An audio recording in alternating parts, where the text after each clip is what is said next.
Hi, I'm Dr. Terry Kiblowski. This video will teach you how to successfully teach online students. Now, one thing we have to understand in the online environment, our students are invisible.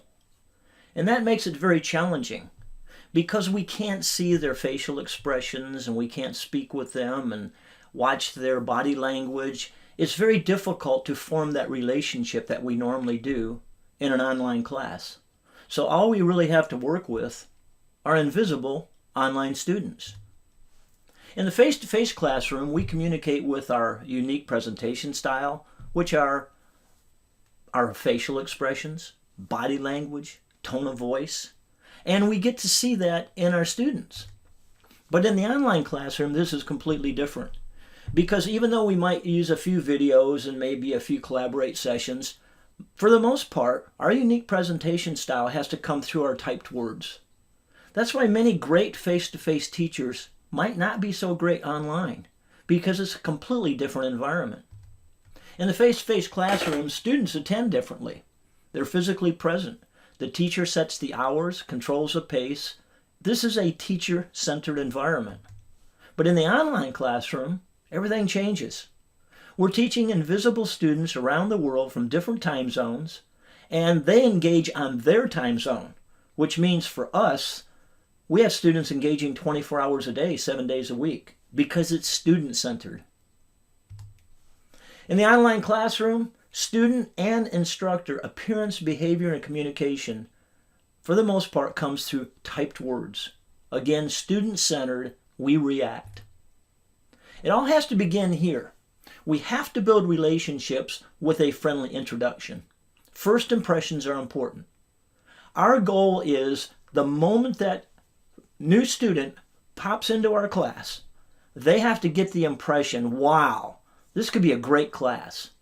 In my opinion, that starts with you, as the instructor, having a smiling photo on your course announcement. So that's the first thing they see. And you also have that photo in the Meet the Instructor section, where you give information about yourself, you welcome the student to the course, and you give some personal notes about you. Remember, we're trying to form a relationship with our students, and a brief biography. And then next, we need to provide a roadmap to success. So in your intro announcement, your course announcement, not only do you welcome them to the class, maybe you can give them some information about how to be successful in the different type of assignments.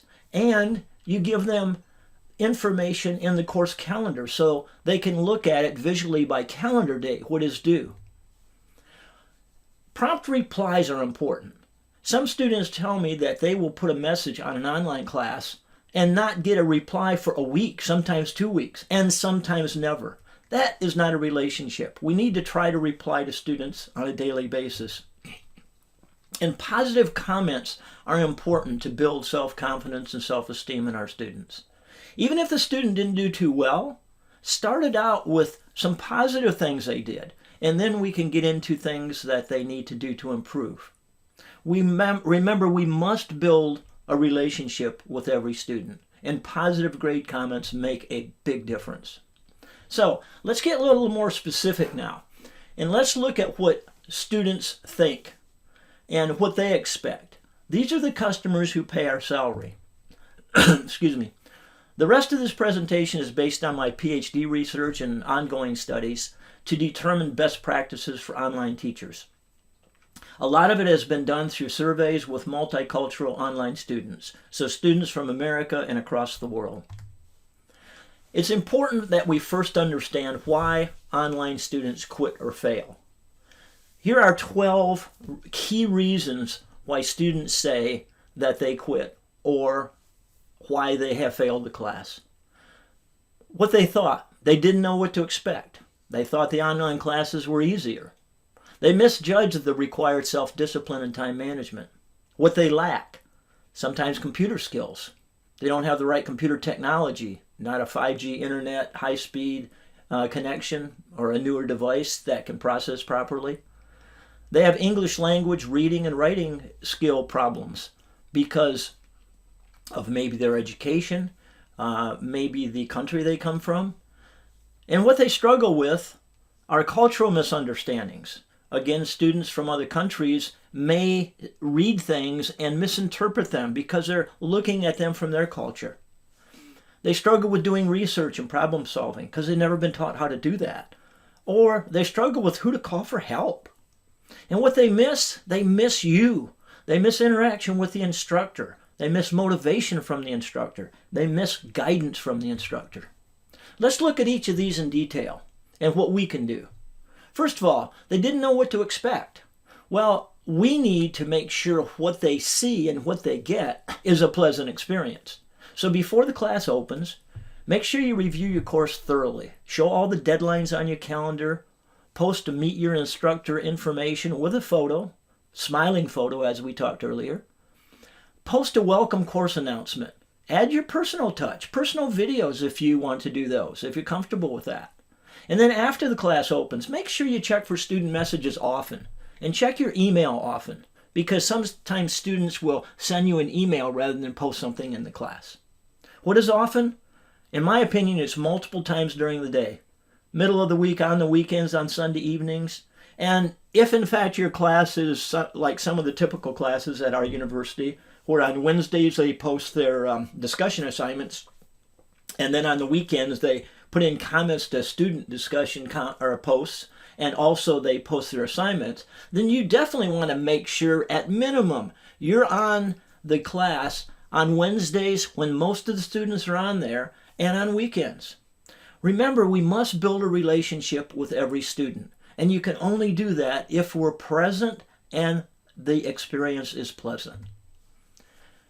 Students thought online classes were easier. Well, all we can do there is help students be successful. In the first course announcement, provide tips on how to be successful in your course. List your reasonable expectations. When responding to the first messages especially, be kind. Start that relationship. It's important to empathize. And provide a video. I have a Blackboard class introduction video for students that help them understand the key areas of Blackboard. That's available through me. I passed it on to the provost and other people, and hopefully that is filtered down. But if you can't get it through your department, drop me an email. I'll be happy to send you the link to it. It's on a my YouTube channel. Very easy. You just put on a link and boom, your students can watch it. To help students learn, you might also think about free online flashcards. This is really good in classes like medical terminology and different classes that require you to memorize things. Or helpful websites or academic YouTube videos that help students through math and accounting and things that they can have videos to watch to teach them what they need to know. And that really frees up a lot of your time because they're getting that from videos that have already been created and are on the web. Students misjudge how much self-discipline and time management is required. We need to address this early. One way is to ask students for their ideas. Get a discussion among students on being successful in an online course. Let your previous successful students help to guide your current students. You can do this through discussion assignments, course communications in the public area, Blackboard Collaborate Ultra session, many ways. But get your students talking among each other. Many times they pay attention to each other more than they pay attention to us. Post a course announcement. Provide tips on self-discipline and time management. Make it personal on how you do both of these. And then suggest videos on self-discipline and time management as well. YouTube has a lot of them.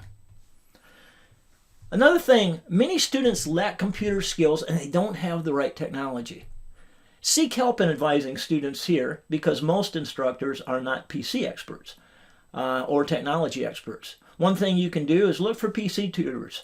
Start with your computer science department. They may be able to direct you in that manner if in fact you already don't have a list of PC tutors. And for a technology assistance, check with IT support. You might even check with financial aid because there may be some grants available for some of the students that do not have the financial resources to help them get a suitable device, whether it be a PC, a tablet, or whatever. Suggest alternative methods to enhance their technology skills. For example, suggest helpful YouTube videos to give them better computer skills. And suggest that they go to the library if they can't find or acquire a decent computer device to use for the class.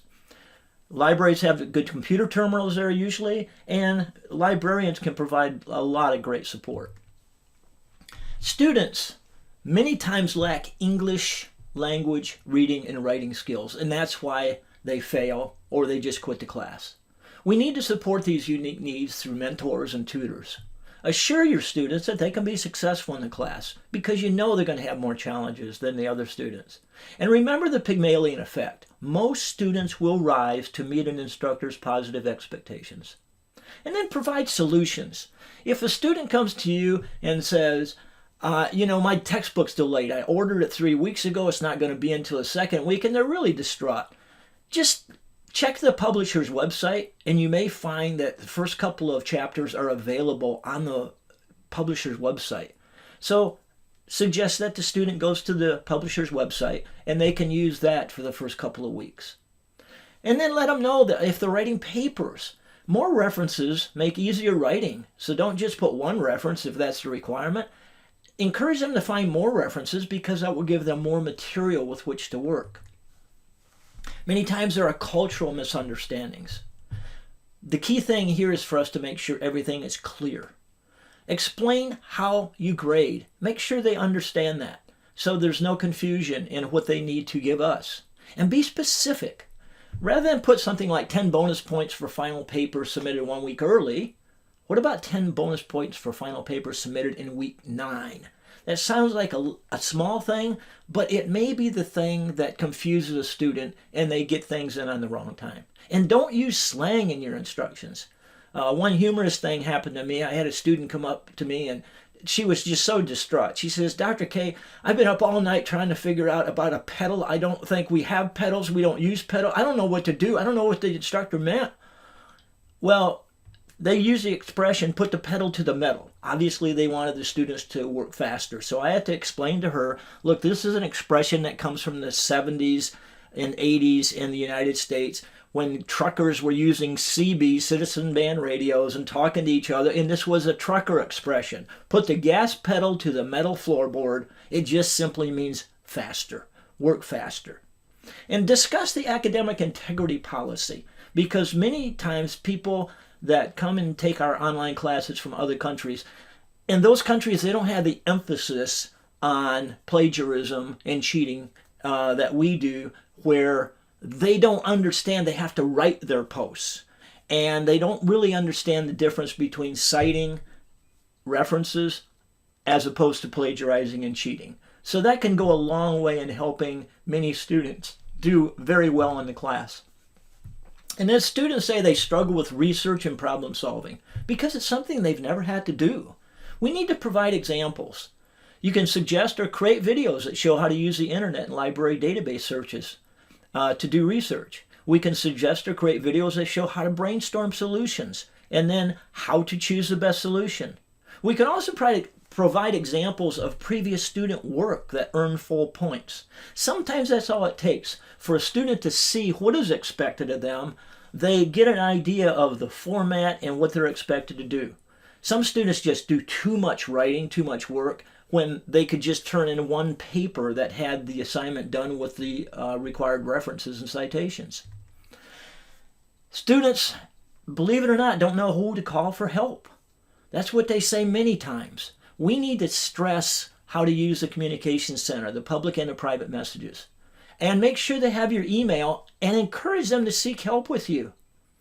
And then when they do reach out, show empathy. For example, let's say a student's in the hospital, they email you, they worry about late points. The very first thing you should do is focus on them, not on the assignments.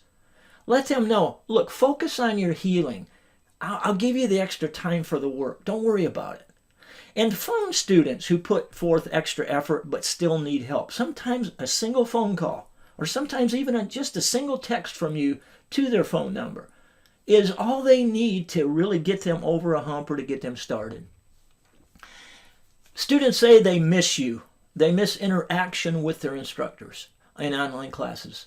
So in Meet Your Instructor, like we said, list your credentials, personal info, and a smiling photo. They've got to establish that relationship. Make sure you spell and grammar check your emails, announcements, and discussion forum posts.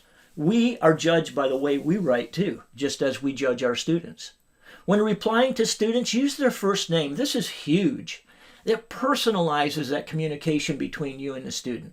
And in week 1, make sure you have your students give you their contact information, their email addresses, cell phone, numbers for phone and text. Make sure you find out if they can accept text. This is so you can easily contact them when needed. I do that in an assignment. That's a very easy assignment called contact information. Students say they miss you motivating them. They really miss positive comments. So make sure you give positive comments and praise to students who do well, but also to the students who are doing poorly. Begin and end your grade comments with positive comments. Something like you really put forth a great effort, but let me talk about a couple of things that you can improve. I know you're going to do well. Something of that nature. And then in every course announcement, make some positive comments about how the students are performing or whatever. And give extra points. If you have a student who goes way beyond the assignment, don't be afraid to just say, excellent job, or something like that, and give them 10 extra points. Blackboard, in most cases, depending how the class is set up, will accept 110 rather than 100. And those extra points go to their final score. And you'll be amazed at what that does to a student's motivation to continue to do well. Students miss guidance from you. Encourage your students to join professional blogs in their area of study to help them get other perspectives. That's going to help them in their problem solving. Suggest they join professional groups. This helps them on their way in their professional path. And then after grading discussion assignments, think about sharing your comments via a course announcement or a video where you discuss items that no one mentioned, or you elaborate on some items that maybe they have mentioned. But most importantly, you share your relevant experiences and give some of your war stories to give some content and context to the assignment. This is how we teach online. We teach online through comments to students, through course announcements to the class. That is how we teach. So all of those are really, really important as far as why the students fail and why they drop out. But there are a couple other things that are really key. Diversity and inclusion. They're very important. Now, we all know diversity is usually listed as we see it here. Age, culture, gender, and so on down the country of origin. But what about the hidden diversity? This is something that's also extremely important to understand. Your students come into the classroom and they have hidden scars of abuse. So many times they're not as positive as they need to be. They're afraid to reach out because they've been pushed down so long. They have low self-esteem. Some of them are battling terminal illnesses. They have low self-confidence. Some are exhausted from being a caregiver to parents, elderly parents, or children with special needs. Some have low self-image. Some are battling debilitating addictions, and they're reaching out and trying to get an education to try to improve their lives. And some have very low self-worth. We detect these by a student's online appearance, behavior, and communication. It is so key when we see a student not doing well to reach out to them week 1, week 2, early, and just say, how are you doing? Is there anything I can do to help? And many times a student will come and share some of these items with you, and it helps us understand how to help them better. Then use a variation of the golden rule. The golden rule being usually treat others the way you would like to be treated. But in this world of multiculturalism where we have people from all over the planet in our online courses, understand, I think it's more important to treat others the way they wish to be treated. Because many times, in good faith, when we reach out to someone and we say something to them or whatever, it's an insult in their culture. So we need to pay attention and do some research on things not to do when we travel. It's the same things. They'll tell you don't do this and don't do this in this culture because it's demeaning or whatever. These are things we have to get to know as online instructors. And then practice inclusion. This is so important. Inclusion is a deliberate act of welcoming and creating an environment where everyone can thrive and succeed. We want our students to know that we respect who they are. Your biases are not inclusion. Leave your religion, your sports, your politics, and any causes that you are passionate about out of the online classroom. Because if in fact you say anything about your religion, sports, politics, or causes in your comments in anything in that online classroom, guess what you've just done? You've just excluded everybody who does not believe in what you believe in. In fact, I've had students tell me they have dropped out of classes because the instructor was so pro this or anti this or whatever. It's not about us. It has to be about the students. Let me give you, to wrap up here, some helpful instructor tips, especially if you're brand new to teaching online. One thing I find useful is to create a Microsoft Word document with typical student comments for each type of assignment, and then I copy and paste these comments when I grade. This saves a lot of time because you're not constantly retyping the same things over and over and over. You'll notice that I also put for the items that they did not do properly, how much I'm taking off, and that really helps you as well to quickly put a score up there because you already have that in your comments that you've saved in your Word document. I also create a Microsoft Excel spreadsheet for each one of my online classes, showing the students' names and their student ID, because sometimes we have to submit a form or something like that, and it always requires that student ID, and it's really nice just to have it right there. And then if you do have to submit something on a student, you can put a comment next to their name so you remember when you did it and what you did. Or let's say a student sends you an email that they're going to have late assignments because they're in the hospital. Well, again, I would post that next to that student name. So I find the Microsoft Excel spreadsheet very useful because it keeps me remembering the different things that are going on with the various students. And some of us may have 100+ students, and it's really difficult to keep track of all of that. Make sure, especially if you're brand new to the online environment, that you remember to replace any dashes with zeros in the full grade center for all the missing assignments before you post midterm and before you post final grades. This is extremely important. Otherwise, the overall score will be dramatically inflated. Let me give you an example. Let's say you have a student that they were great. Weeks 1 through 5, they got 100 on everything. And then they just kind of disappeared. They have not posted anything in weeks 6 through 11. Guess what? If you don't change those dashes to zeros, their overall score is still 100. Because Blackboard does not recognize dashes as something to calculate in with a score. So Blackboard sees 100 for everything they submitted, so their overall score is 100, even though they've submitted nothing in weeks 6 through 11. That's one of the problems with Blackboard. So we have to understand that we need to, if you're doing midterm and it's through week 1 through 5, make sure any dashes in assignments week 1 through 5 are replaced with zeros before you go ahead and post their grades based upon the overall score. And of course, for the final score, you want to make sure there are no dashes across all the way weeks 1 through 11. Finally, at the end of the quarter, consider a grade of incomplete to give failing students extra time to complete assignments. Now that's if they had dire challenges, maybe death in a family, long bouts of illness or whatever during the quarter. And then be sure the student understands why you gave them an incomplete. I always go to the student for those cases and say, you know, I am able to give you an incomplete, which would give you until the second Wednesday of next quarter. If this feels like a good option for you, please reply and request an incomplete.